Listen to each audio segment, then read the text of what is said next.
नमस्कार, स्वागत है आप सभी का। मैं हूं हिमांशु और आप देख रहे हैं हलचल इंडिया। बेबाक खबर तेज असर। आइए नजर डालते हैं आज की खबरों पर। उत्तर प्रदेश राजस्व परिषद के अध्यक्ष रजनीश दुबे मंगलवार की सुबह 11 बजे निरीक्षण करने के लिए मुजफ्फरनगर कलेक्ट्रेट पहुंचे। यहां उन्होंने राजस्व से संबंधित कार्यालयों के साथ ही पूरे कलेक्ट्रेट परिसर का निरीक्षण किया। मालखाने के सदर भवन और ई ऑफिस व्यवस्था का लोकार्पण करने के साथ ही पर्यावरण संरक्षण के प्रति लोगों को जागरूक करते हुए उनके द्वारा कलेक्ट्रेट परिसर में कदम का पेड़ लगाया गया। अभिलेखागार का निरीक्षण करते हुए राजस्व रिकॉर्ड के रखरखाव को परखा और साफ सफाई से लेकर प्रशासनिक कामकाज तक हर पहलू का जायजा लेते हुए उन्होंने कलेक्ट्रेट कर्मचारी की सूझबूझ का भी खूब इम्तिहान लिया। इस दौरान छोटी मोटी खामियों को लेकर वो नाराज भी दिखे और डीएम के साथ ही कर्मचारियों को भी इनके लिए निर्देशित किया। इस दौरान सुरक्षा बंदोबस्त भी सख्त नजर आए। आजादी के बाद पहली बार उत्तर प्रदेश राजस्व परिषद के अध्यक्ष का जिले में दौरा हुआ। परिषद के अध्यक्ष रजनीश दुबे के इस दौरे के लिए कई दिनों से कलेक्ट्रेट में तैयारियां चल रही थी। उनके निरीक्षण के कारण कार्यालयों की दशा तो सुधरी ही, पुराना सड़ता रिकॉर्ड भी दुरुस्त कर दिया गया था। आज जब राजस्व परिषद के अध्यक्ष निरीक्षण के लिए कलेक्ट्रेट पहुंचे तो नजारा कुछ बदला सा नजर आया। कर्मचारियों से लेकर उनकी मेज, कुर्सी और अलमारियों में रखा रिकॉर्ड भी चकाचक दिखाई दे रहा था।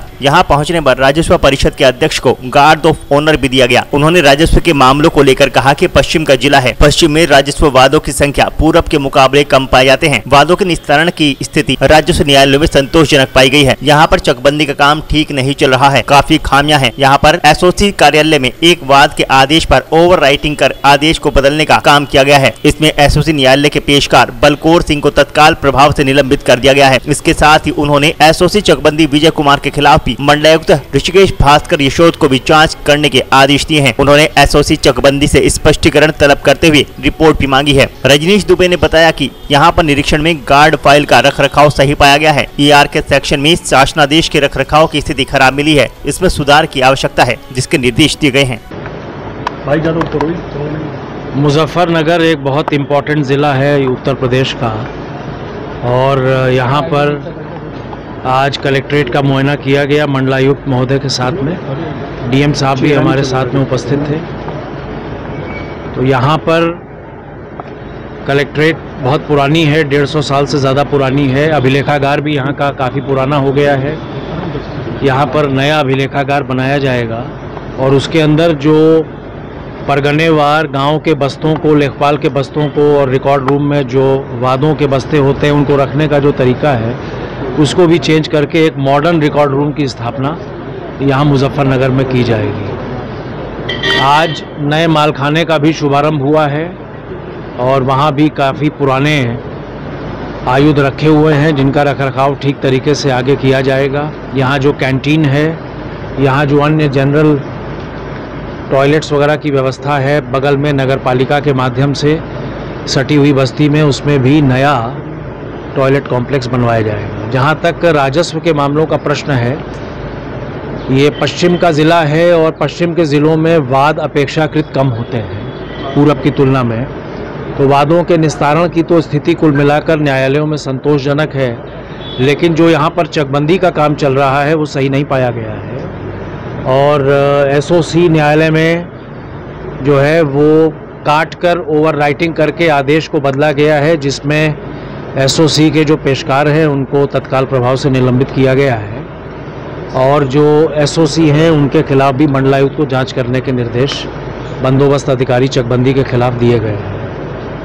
बाकी यहाँ पर जो गार्ड फाइल्स का रखरखाव है वो बाई एंड लार्ज ठीक है। केवल जो ईआर के सेक्शन है वहाँ पर थोड़ा शासनादेशों के रखरखाव में और सुधार की आवश्यकता है। एक नया फोटोकॉपियर भी रिकॉर्ड रूम में, जिससे लोगों को जल्दी कॉपी मिल जाए। 1-2 दिन का डिले कभी कभी हो जाता है, तो उसमें एक फ़ोटोकॉपियर और ज़िलाधीश ने आश्वासन दिया है कि वो नया लगवा देंगे, उससे काफ़ी लोगों को सहूलियत हो जाएगी। यहाँ पर जो घरौनियाँ बन रही हैं उसमें मात्र 9 गांव ऐसे बचे हैं मुजफ्फरनगर में जिनमें अभी जो ड्रोन की फ्लाइंग हुई थी उसमें कुछ त्रुटि थी, उसकी वजह से 9 गांवों में घरौनियाँ अभी भी आबादी की नहीं बन पाई है। यहाँ पर भी 15 दिन के भीतर ड्रोन की नए सिरे से फ्लाइंग कराई जाएगी और उड़ाने के बाद इनकी भी जो घरौनियाँ हैं वो पूरी शीघ्रता से बना के 100% इसमें घरौनी का काम पूरा कर लिया जाएगा। बाकी वसूली का जहाँ तक प्रश्न है, कुछ बड़े बाकीदारों के नाम अभी रजिस्टर में नहीं दिख रहे हैं, तो वो डीएम साहब को मैंने बताया है और डीएम साहब इसको नए कुछ बाकीदारों को अनर्थ करके उनके खिलाफ कठोरता से एक वसूली का काम करेंगे। जिन्होंने भी बैंक का दे लिया है और बैंक लोन वापस नहीं किया है, या आपके पास स्टैम्प ड्यूज़ हैं या बिजली का ड्यू है, मैं ऐसे लोगों से कहूँगा कि अपने जो आपके बाकीदार के जो बकाए हैं वो दे दें, क्योंकि नहीं तो कठोर कार्रवाई करने के लिए हमारे एसडीएम्स को मजबूर होना पड़ेगा। बाकी बहुत सारी जो किसान कल्याण योजनाएं चल रही हैं, उसमें मुझे जिलाधीश ने बताया कि लगभग सारे मामलों में कृषक दुर्घटना बीमा योजना में पैसा चला गया है। लगभग 31 मामले ऐसे हैं जिनके लिए अभी गत सप्ताह बजट मांगा गया है। एक सप्ताह के अंदर ये बजट भी वहाँ से उपलब्ध करा दिया जाएगा। तो कुल मिलाकर यहाँ पर जो अधिवक्ता हैं, यहाँ पर जो एक सामान्य माहौल है मुजफ्फरनगर का, वो बाकी ज़िलों की तुलना में बेहतर है।